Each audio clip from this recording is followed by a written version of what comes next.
January 22, 2018. Mr. Gianni Infantino President, Fédération Internationale de Football Association, FIFA, FIFA-Strasse 20 PO.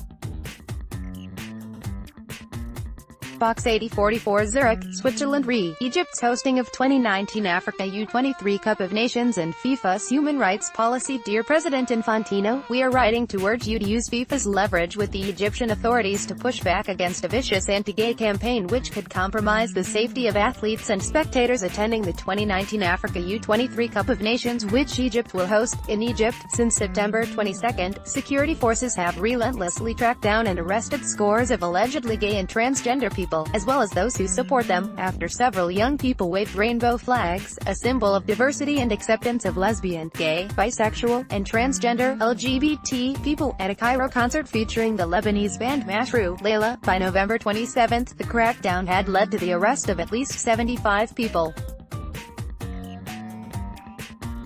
More than 40 have already received prison sentences, ranging from 6 months to 6 years, under the bogus charges of debauchery, and inciting debauchery. Some of the individuals arrested were subject to ill treatment and torture, including forced anal examinations to attempt to prove that they had engaged in same-sex conduct.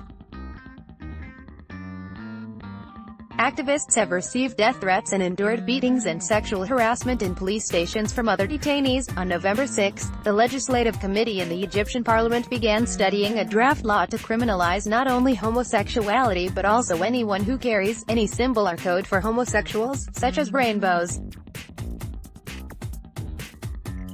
Such conducts would be punishable by up to 3 years of prison. FIFA's own statutes, Art 4, ban discrimination, and its new human rights policy states that FIFA will strive to go beyond its responsibility to respect human rights, as enshrined in the UNGP's UN Guiding Principles on Business and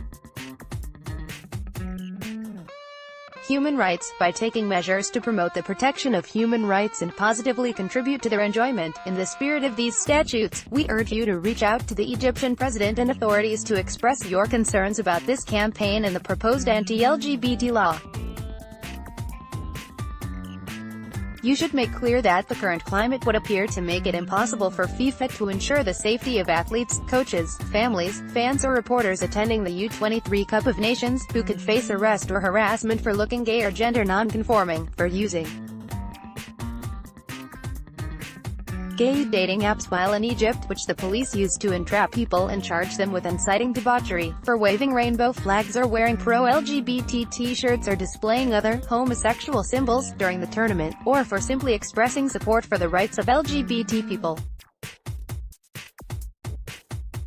You should ask for a public commitment from the Egyptian authorities that no one attending the event will experience discrimination by police and other state agents on any grounds, including sexual orientation or gender identity.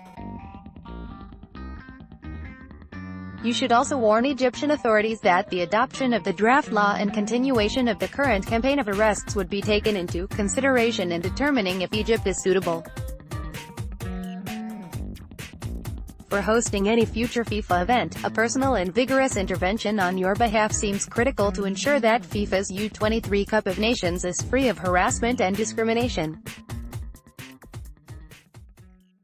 Should the Egyptian authorities refuse to publicly guarantee that no LGBT person attending the event will experience official discrimination of any type, FIFA should publicly affirm its commitment to LGBT fans and athletes and keep all options on the table with regard to the U-23 Cup of Nations. We believe that by taking these measures, you would demonstrate FIFA's commitment to its new human rights policy and turn words into deeds, something that we